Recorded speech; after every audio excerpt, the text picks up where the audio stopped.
You mentioned about meeting people and speaking to them. Eileen Drury. You know, Glenn Hoddle introduced you to her. One, how was that? And was Glenn Hoddle ahead of his time? Maybe not with Eileen Drury, but in terms of his thinking, yeah, maybe. He was certainly introducing, people to someone just to talk to for your mental health, for your well-being. Glenn introduced me to Eileen. I broke up my ankle against South Africa, and the second time in a couple of years. And I was honestly starting to I was at my wit's end. I thought, but why does this keep happening to me? And he said, look, go and see Eileen. And I went to see her, and look, she helped me at a time when I was probably just needed someone to talk to. Now, her approach wasn't probably what I would say would be right in a lot of ways. But there were other times at Tottenham when I signed that there were people, for you to talk to at Tottenham. And I think that was certainly beneficial to me, a lot of the other players. But what I felt was that in that period, the senior players, I'm all for, modern way of thinking. I think the senior players weren't quite having it. And that would maybe, you know what it's like, you've been in dressing rooms. If you've not got the right senior players listening to it or not buying into it or actually to a certain extent mugging it off, You've got no chance. It doesn't matter how good this guy is. So he needed to do stuff with individuals rather than as a team. So it became a little bit more difficult for him. But I certainly could see the benefits of it. And if I had my time again now, or if my little boy played, I'd make sure that he had someone that he could talk to, someone that he trusted, just to sound off to, and make sure that you've got some really, positive when you mentioned that, every coach has got a specialist. You take goalkeepers and physios, nutritionists, everything like that. Do you think it's important that football clubs really, really start to look after people's mental health and get the right people in to do that?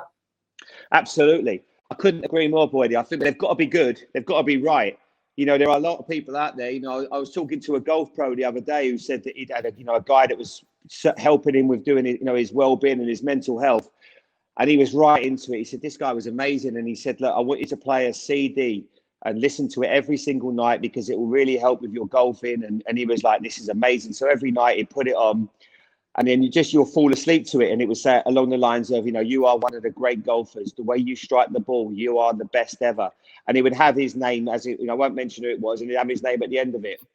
And as he listened, one night he couldn't quite sleep listening to it. And as it ended up, then it went, you are the best golfer. And he named another golfer instead.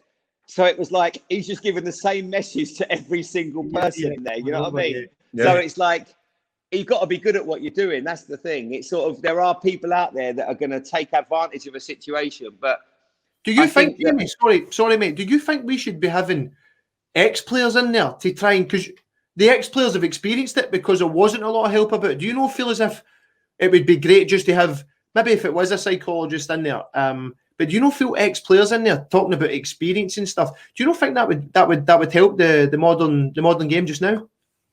Well, it's interesting you say that. There's a young kid at Chelsea that I know his family. They're part of a little Italian restaurant around the corner, and I always speak to him. And I'll have a chat with him. We talk every 4 or 5 days, and we'll just talk football and the pitfalls. He just broke into the team a little bit, and he's a great kid. His name's Armando Broja. He's a really good player, centre forward, and not for any other reason except for I like the kid, and we chat football. And there'll be times, and it's probably a little bit like yourself with Declan at West Ham. Yeah.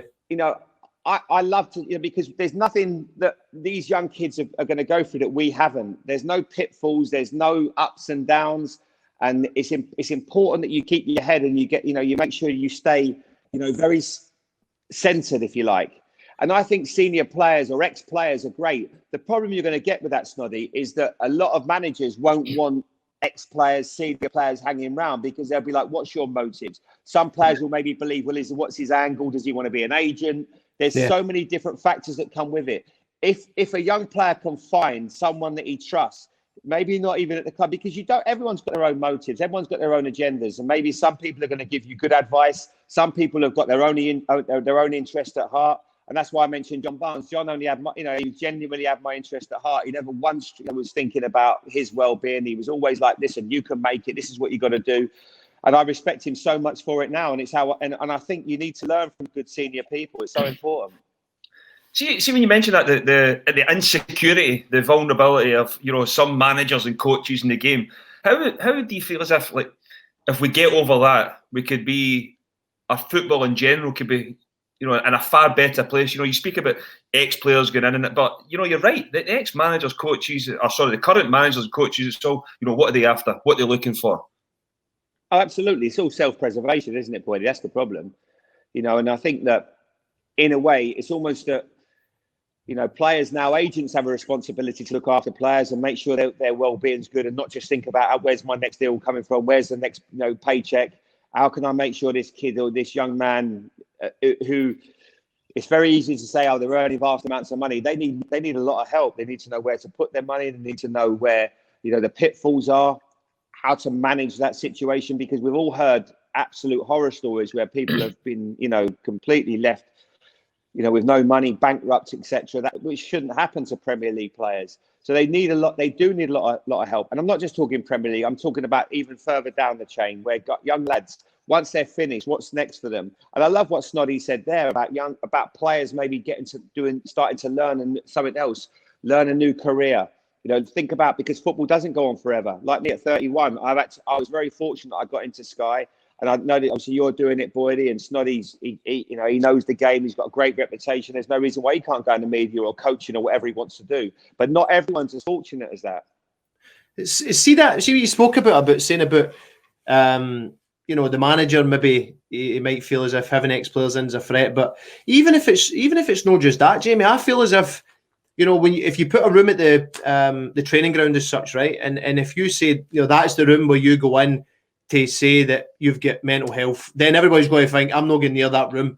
I think if you go in and set the structures up within a club and say to yourself, and I've spoke to Boydie about this, and I say that if you go in and make it compulsory that everybody needs to go in there, even it might be that, say they had it all them years ago, and Jamie Redknapp goes in and goes, I'm really struggling about anxiety, about pressure, and even if you go in there, you can then start to build a relationship up with whoever the club put in there as a psychologist or as an ex-player, because having the ex-player in there, me personally, I think when you're an older pro and ex-player, you just hit the nail on the head that the young lads, they can't tell you anything that you've never seen before, you've never experienced. So having somebody in there would know exactly what you're going through on a day-to-day basis, and working alongside a psychologist would only help people prepare to get their best performance on a Saturday.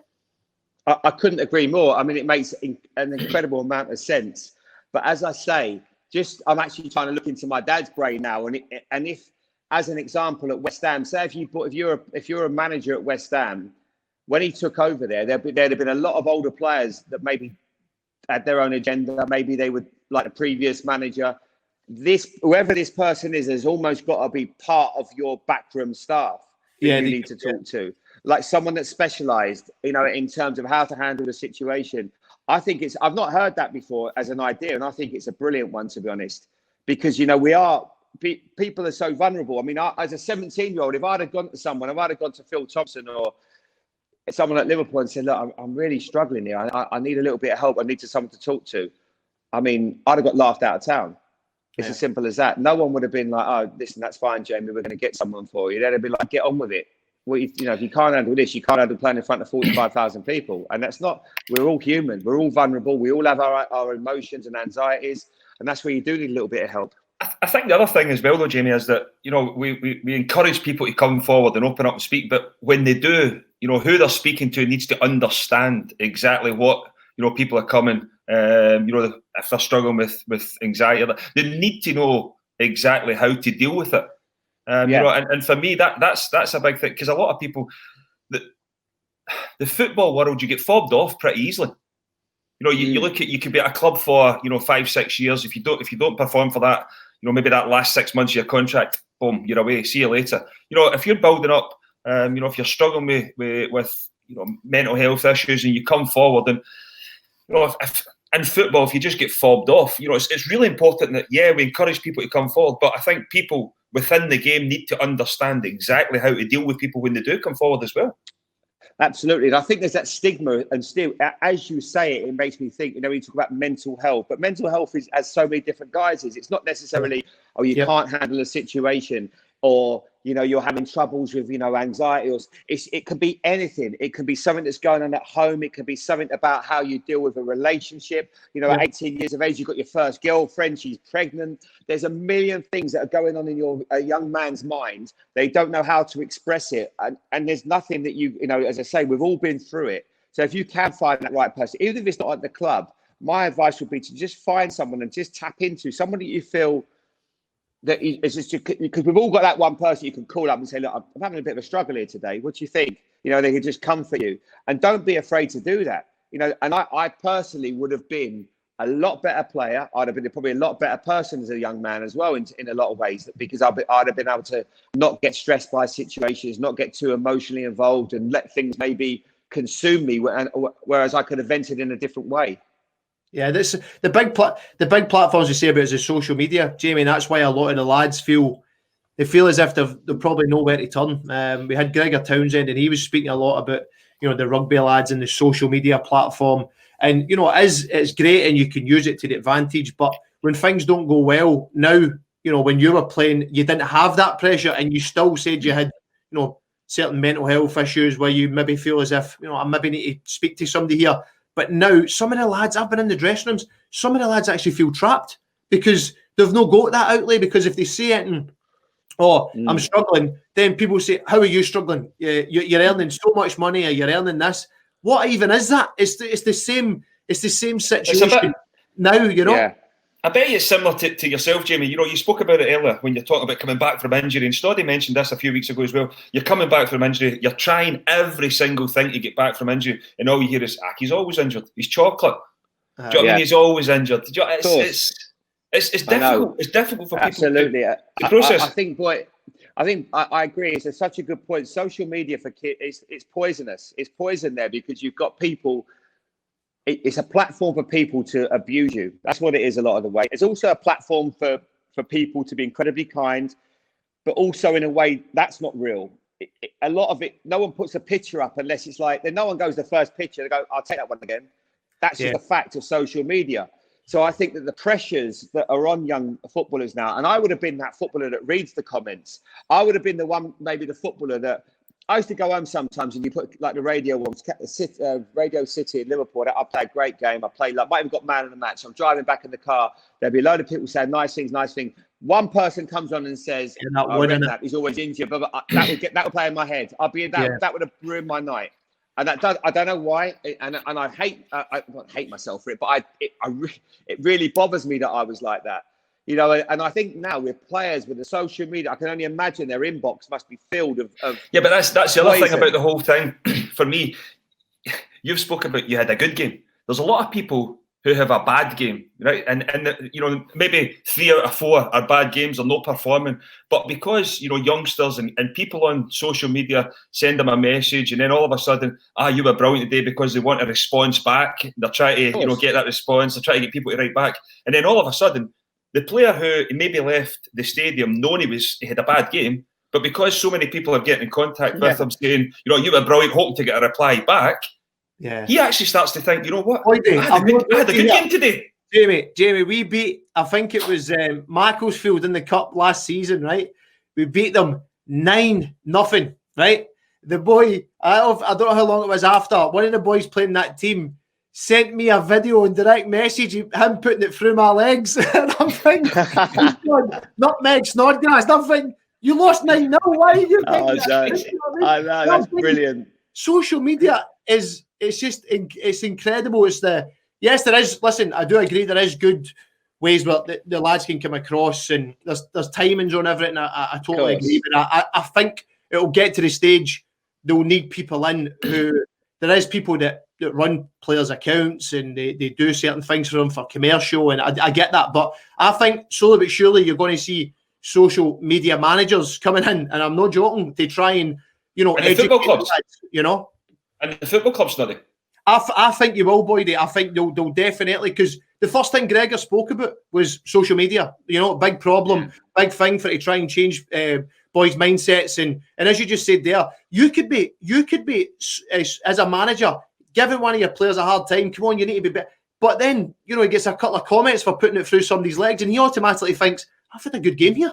So it's in the players' minds. I don't care what anybody says. The social media is a big platform, and yes, use it to your advantage, but push out the right message. You know what I mean? That's why we're trying to set this podcast up, Jamie, in terms of the go-to podcast. They say, you know, that's people are struggling. That's the whole reason of this. You know what I mean? And getting, you know, ex-players on in sport at all varieties. You know, it's the same common theme. There is stress. There is struggles. We need to have avenues for people to turn to. Yeah, that's what I was going to ask you, Snoddy. Do you find now in the dressing room, the first thing that players do after a game is check their phones, see what's said on Twitter or social media? I can only imagine what it's like. There's been many occasions where, you know, I've looked about and I went to Aston Villa and we had such a young group, and I remember speaking to like Willow, Glenn Whelan and John Terry when we were at Villa, and I'm looking about, and when I came in, we weren't really, we never really got hit the ground running that season. I came in about 6-7 games in, right? And then we won our first game, I think it was. And I was like, I'm looking about the dressing room and everybody was sitting on their phones. And I'm like, what's going on here? I was like, get the music on. We've just won. You know that good feeling about winning, getting it back together again. You know, losing's not acceptable. And then, I'm not joking, Jamie, we were on about 10, 12 games unbeaten. The place was bouncing. It was just trying to create that environment. And I just think, you know, we're just so... And I've done it. Listen, I'm not saying that's all young lads. I've done it myself, Boydie, and it's no grand shame. It's grand saying you want to push a right message, a good game a day or a bad game. Tell the truth. Just say how it is. But that's what I'm saying. You know, the thing for me, that's what, you know, that's why I said it a minute ago. You know yourself when you've had a good game or a bad game. But then people start to read social media, and you know what it's like. If somebody tells you something 4 or 5 times, you were brilliant today, and then somebody else is saying, you were really good today. Even if you were bad, you start to believe, you know what? I maybe was okay today. You know, and I think that's where the difficulty now for a manager is that you're not just dealing with, you know, a player, you're dealing with maybe, you know, if it's at top level, you're dealing with a player plus, you know, he's 5 million followers. Yeah. And it's not just social media. When you're talking about people sending the wrong message, sometimes it can even be agents or people around them not telling them the truth. Not telling them exactly how it is. And if you're not playing well or you're not working hard enough, you're not training enough, sometimes we also need to, you know, we need to be honest with each other. And I think that's where you need good people around you as well, because some agents will be like, the manager's out of order, he's not playing you. No, you're not working hard enough. You're not playing well enough. You've got to do more.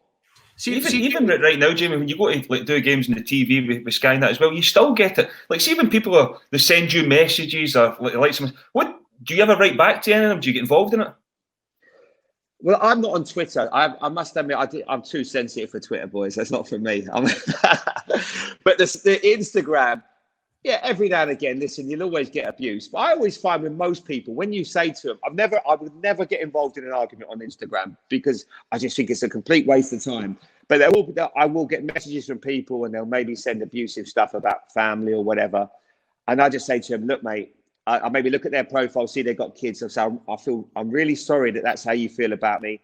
No problem. You're entitled to your opinion.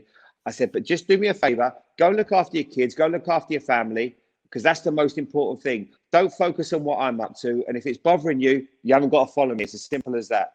And then they come back 99.9 times out of 100 and say, look, I'm really sorry. I'm having a tough time right now. I looked at you and just thought, I wanted to come at you. I didn't like what you said about my team. I don't respect you or something like that. And thank you for coming back to me. You've really helped. No, I'm always like, listen, mate, it's cool. Don't worry about it. We've all got our problems. Everyone's got things going on in their life. Nothing's, you know, we all, Instagram, Twitter, we all make things look like it's a rosy, and it's not always. So that's personally a way that I've tried to go back to you cooking. It looks magnificent, but there must be somebody coming in there and cooking it for you. Oh, mate, no, listen, I've turned in, my creative juices have been flowing in this lockdown, mate. I've turned into a chef. I played golf yesterday. I'm like a 4 handicapper. I shot 1 over. I don't know what's happened to me. It's like, I'm like. Well, that's good. That's you've just announced that you're coming to the charity day when it's back up and that. So you'll be back up. Tunbury, you'll be playing in that. Just to let you know. Don't worry about. I played Turnbury last year. You don't even need to invite me, mate. I mean, you don't like pushing to invite me, but I'll be there in a heartbeat. I love that. I love it. I'm there. At England, they are making the right, steps going forward with those, because they have, it's the same players that keep coming. They're adding more talent, and he is what he's got that bond with him. It's like a club feel. Southgate's building there. Yeah, absolutely. But what I will say is, it's just I remember I did something about a year ago, I think, just over a year ago, just talking about Scottish football, and I remember talking about players. Robertson's maybe the only player, but all of a sudden, with the likes of Billy Gilmore, and I know you boys have seen him as a midfielder, Snoddy. I know he plays, just how you do. He plays run around the corner and he's got great vision. I mean, I love to see what he's doing. He looks a fantastic young player. So maybe, you only need to get 3, 4, 5 like that, and all of a sudden you can create a team. And that's where you need that little bit of luck. And I think Gareth's got that, to be fair. He's inherited a good squad, a young squad where there's, I found we had so many problems playing for England with different cliques in the team. It was terrible. We had the Man United lads on one table. All the Liverpool lads, in fairness, were good lads. I'm not just saying it because I was one of the boys, but you can't have cliques. It's impossible. You can't have Alex Ferguson telling the Man United lads to not talk to anyone else. That's never going to work. I think that's been a major problem. Was it as bad as that? Sorry, boy, say that again. Was it as bad as that? With England, definitely, yeah. Because you'd see that that was something that they. How do you explain it? It was as bad as that. Euro '96 wasn't a problem because I think it was United hadn't really developed into that big team. It's not a dig, by the way, because if I'd have been at Man United, I'd have probably been doing the same thing. But would I? No, I was always because I was always one of the boys. I loved to go and sit next to Tim Sherwood at Blackburn, who I really respected. And he'd make me laugh, and he'd tell me stories about what it's like with Kenny. Or that was just because he had longer hair. Yeah, better hair. Or Tony Adams. You know what I mean? You go and sit with Tony Adams and Ian Wright and people like that, and I just loved it. I want to find out what makes them tick. I've always been fascinated with football and footballers, and thinking maybe something they're doing at Arsenal when Wenger come, maybe I can get that edge. Was it ever anything where the more experienced lads or had maybe got the lads together and says, "Come on, what a chance we've got here." Yeah, maybe, but in a way they were probably looking at I think they got it in their heads that Man United was more important than the country. Yeah, and that was because this is not a dig at Alex Ferguson. He won everything, but it wasn't. He'd pull players out of squads when they probably weren't injured. So that just happened. It's just a fact. It's not, he's not worried about English football. He's worried about Man United, which is fair enough.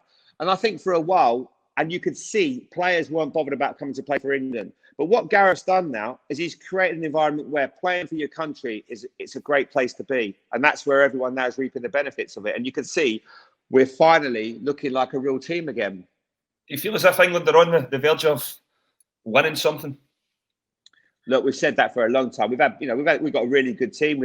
I'd say we probably had a better, we've had as good, if not better teams. But what I think we've got is a bit of togetherness, So who knows where it's going to go? But I do like to look at what he's doing. I think, as much as anything, for the England manager, as you both mentioned really well, that you get a short space of time. You've got to create a great environment where they come and they love it. They enjoy being together. They enjoy playing. The camaraderie's there.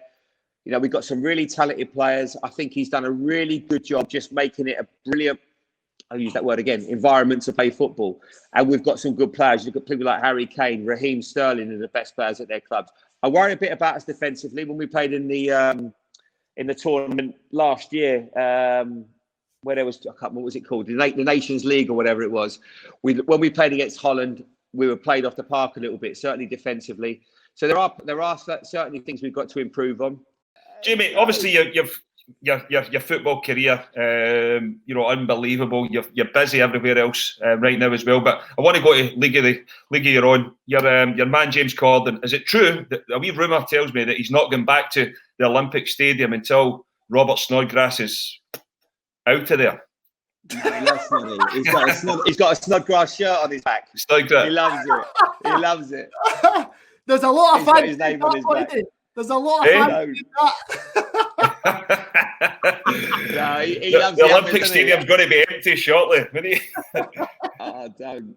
But how's your, the likes of the other stuff away from the football stuff? I've been lucky, like I said, to be honest, mate. I've, that came along. I think someone said the other day it was 10 years ago he started it, and I remember, thinking, oh, should I do it? It was a little bit out of your comfort zone, and listen, I get hammered on it, don't I? It's just a non-stop abuse for me.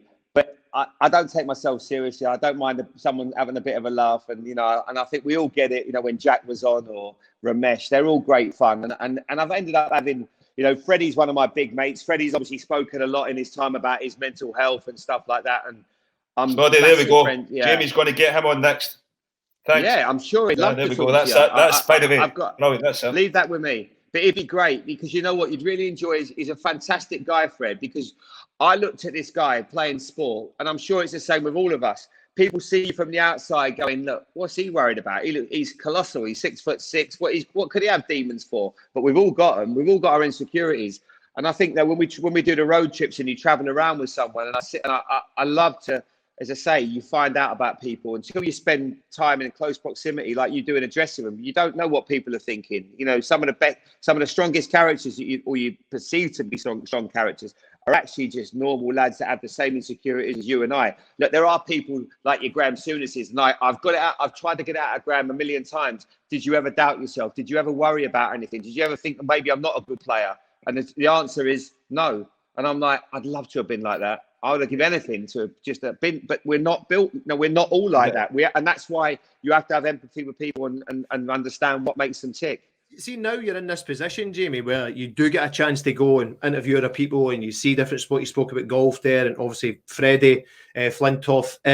Do you feel as if, obviously, when you've reached out and spoke to them, that it is the same, you know, circumstances surrounding, you know, injuries, pressure, anxiety, those different things in it? Do you feel as if, because a lot of the Flintoff and the names you've mentioned, Souness, they're all top elite athletes. So what I'm trying to get to here is that the elite athletes, like the Premier League, you know, they never ever want to try and take their, you know, foot off the gas as such. It's always 100 mile an hour to try and achieve the best. Do you feel as if, because you've got that mindset, it brings the problems at the, you know, the bottom end where, you know, your mind does start to get challenged when you don't actually achieve it? Absolutely. I think it's a really good point. And the word you just used there, pressure, because it's very difficult sometimes, if you watch this, to comprehend why a Premier League footballer that's earning vast amounts of money, everything going for him, driving whatever car, having whatever watch he wants, going to the pub, and there's maybe a girl, any girl want, he could get any girl he wants. That sounds like the perfect world. They don't all look like you, Jamie. But people don't quite understand that, you know, that, and you feel bad sometimes talking about it, because if you come out and go, what's he worried about? You know, he's not struggling. He's not got a mortgage. He's not struggling to pay his wages or whatever. So you have to be very careful about how you manage these things and how you speak about it without coming across as, you know, someone that is incredibly privileged and should never be complaining about anything like this. And it's a very delicate one. It's a fine line for people, because not everybody will take it in the right way. And I think that's what you went back to earlier, Snoddy, about having someone in when I say family, I mean family as in close proximity to you to help. Yeah. Let's get back on to things. Are we ever going to see Jamie Redknapp in the jungle? Oh, no. I'll tell you what. No, I didn't. I mean, my dad... You can't take the limelight away from your dad, man. No chance. Snoddy, listen, they've asked me the last 2 years. They asked me the first year, and I was like, well, what am I going to do that for? I'm not as funny as him. I don't tell as good stories. And like the story about my mum is just like, you know, that's just gold. There was such a lovely, it's just real. It's not, you know, everyone just fell in love with him. But when he told me he was going in there, I remember, I forget it. I'm in the car going to a game up north on a Saturday, and I picked up the paper, and it's like, Harry Redknapp's in the jungle. I was like, so I rang him, Dad, have you seen this story? He went, I'm going in. I said, what do you mean you're going in? I said, we're best mates. We talk every day. So I'm going, when are you going? He said, next Sunday. I was like, Dad, you're going to hate it. You can't eat. You can't do this. And if he'd have listened to me, you wouldn't have done it. And I've got to be honest, it would have robbed a lot of people of some great memories. Why did he do it?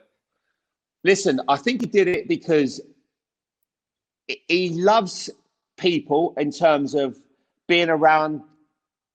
Like, you know, he loves a football dressing room. And I think he just wanted to try a different adventure in his life, because for him, he was probably thinking, you know, I'm not going to manage anymore. What's next for me? You know, because he was even talking about doing like Strictly Come Dancing. And I was like, Dad, you ain't doing that. Trust me.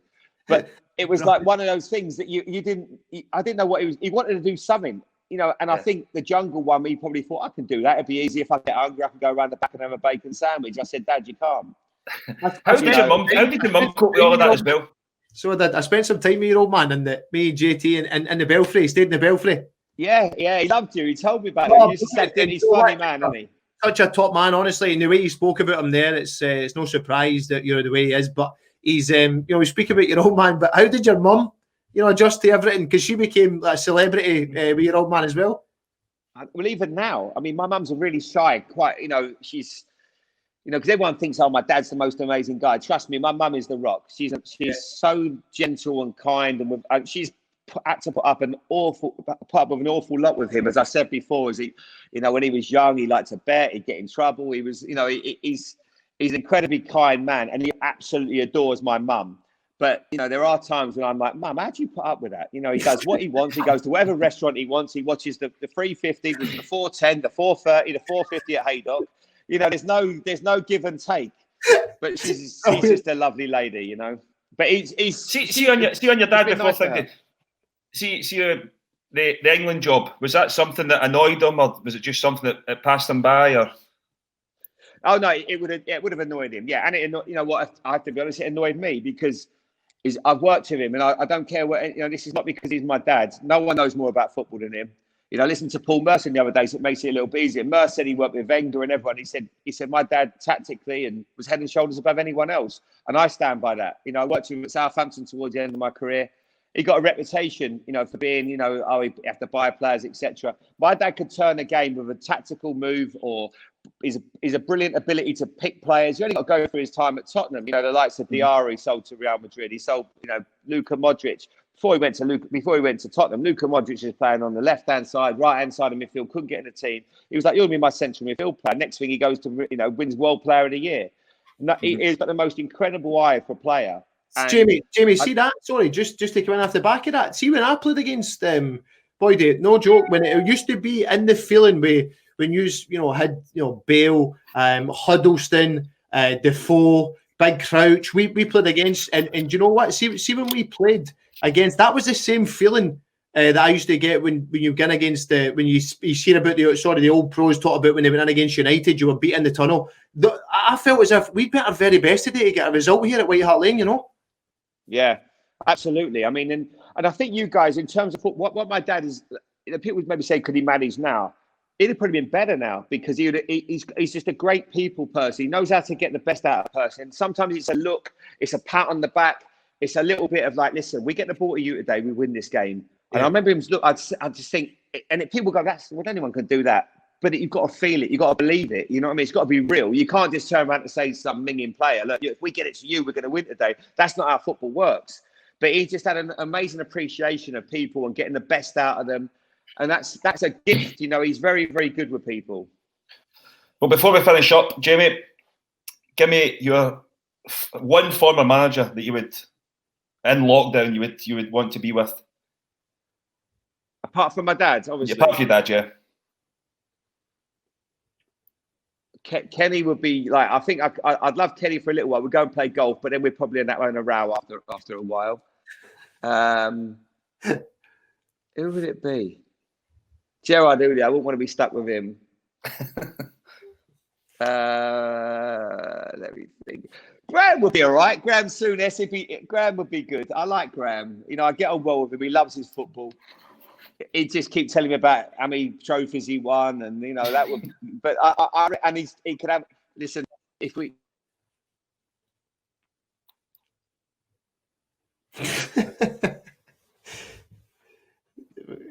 My back.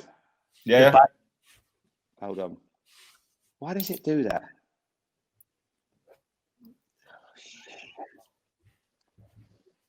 Sorry, Snatch in London trying to get a hold of him. Yeah, just you come in and say what your fellow pundits know what to say, Boydy. But he's just picked Souness. I got you. There we go. Yeah, so there we go. Do you know what, boys? I'd have to say Graham Souness. He's as tough as they come. In fairness, I don't mind hearing his stories about how many trophies he won. He's good value, Graham. He likes a nice. I'll get him to get. He don't like spending his dough, but I'll get him to get some of his nice red wine out that he's probably got in his cellar. So I'd have to say Graham Souness if it's not going to be my dad. Well, Jamie, on for the lockdown, the questions out of your fellow pundits, who would you like to be stuck in lockdown with? A pundit point of view, you can't pick Boydy. Definitely no picking him. I love Boydy. Boydy, I like listening to him. He comes across great. You know, with no foot left. If you picked Boydy, he'd go. We'd have a With laugh. no I mean, foot we get in left. trouble though, Boydy. We'd have to get out though, mate. That's the problem. Who would I mean, do you know, Micah Richards makes me laugh. I think I could hang around with Micah. He's a funny character. He's really good, got a good energy. His laugh is so infectious, isn't it? It's so I good. love him. He's brilliant. I love him. Brilliant. Yeah, I mean, Gary and Jamie would be, that'd be hard work, wouldn't it? You know, have to put these earpods in. But no, I'll probably go with Micah. To be fair, with Gary and Jamie, they wouldn't speak about football though. No, exactly. But no, they're all. Do you know what, mate? I think there's a common theme. You know what it's like, Boydie, and it's the same with you. It's not if you go to football. The common theme, everyone loves it. They're all football nuts. Everyone, there's a passion. It's a great job, you know. And don't get me wrong, I do get sometimes. I don't know about you, Boydie. Have you done any coaching at all yet, or not? Yeah, I was in with the young boys, but I mean I've done my pro license. I've not finished all of that, but I was in with the young boys at Kilmarnock for a wee while. But you know, a bit similar to yourself. You know, it's maybe something I'll revisit in the future. But I enjoy going to the games. You know, doing the punditry stuff. I enjoy it because you're there. You're still seeing. You've got a life. I know. But do you not think though? Looking at the way, knowing the way. Obviously, I know you well enough. I watched you play. I would love that bit of, you know, going to work with young midfielders or something like that, on that, you know, receiving the ball and passing or shooting and different techniques. That's the one thing that I do miss. And I know if I got into it, I'm an addictive person. I've got an addictive person. I'd probably push that way. But at the moment, because, you know, I'm doing what I'm doing, but the future, I don't know. Because I can imagine, and especially with so many amazing Scottish managers, I think you two know the game so well. You'd be good managers as well. Well, to be fair, the British Olympic team, they were wanting me to go and help them with the running because I was so fast. You know, they've been struggling at 100 metres for a number of years now, so they're wanting me to go into that. But, Jamie, before we finish, in terms of what message would you give to anybody out there who's struggling with mental health right now? I think to talk. I think it's this, and you couldn't be doing this at a better time, because obviously we've been in a situation for 2 months, and I've got a few of my mates that have just been brilliant, and vice versa. And I think that you need to be there for people. If you see someone struggling, reach out to them, and then vice versa. If you're struggling, don't get consumed by it. Talk to people. Let them know how you feel, because normally I think you'll find that they'll be more understanding than you'd ever believe. But you just got to make sure you find the right person, you know, because if you do that, you feel so much better. You feel that, you know, you can put your head on your pillow, because there's nothing worse than going to bed, feeling like there's so much going on in your brain, you know. And I think that's what I would just say: reach out to people. Don't let it consume you. Brilliant. I think once again, great for coming on. Boys, some great stories there, and delighted that you came on. And you know, I'm sure a lot of people will take a lot of stuff from you speaking today. So thanks very much, Jamie. Thank you. And I'll have a word with Big Freddie. I'm sure he'd love to talk to you too. He's a great guy. There we go. By the way, it's over to you. It's over to you. You've got to deliver now. You've got to deliver. No, you've got to deliver with that golf invite. Don't you start. I want a little bit of that. By the way, up you come. I'm playing well. I didn't want to play today because I played so well yesterday. I thought if I play today, it's going to be ruined. We're not allowed to play up here yet. Oh, of course you're not. I know. Still not allowed, hopefully that happens soon. I know. Hopefully that. I know. But all right, boys. It's great. Right. Cheers, Jamie. Thanks very much. Thanks, Cheers. mate. Thank you for having me. Cheers. Thank you. Bye bye. Thanks. Cheers. What about that, Boydie? Incredible. That was brilliant. You know, a fantastic Premier League player in these days. Everything that you're not, but I'm only joking, mate. But you know, I thought that the message at the end just summed him up. A lovely guy, and I think to leave on that message is good enough for us this week. I thought it was fantastic. Yeah, brilliant. He's what really struck with me, Boydie, is again that, you know, having his father there at the very start to help him, to have somebody there to give him that guidance from an early age, helped him, and then moving into sort of Liverpool with that big stature and how he dealt with it. You know, a fantastic man, proper family man, and, you know, delighted to have him on. It was brilliant. But stay tuned over the next few weeks with a few big guests coming up as well. So stay tuned in that to the lockdown Tactics podcast. And once again, everybody stay safe. Stay safe. Thank you.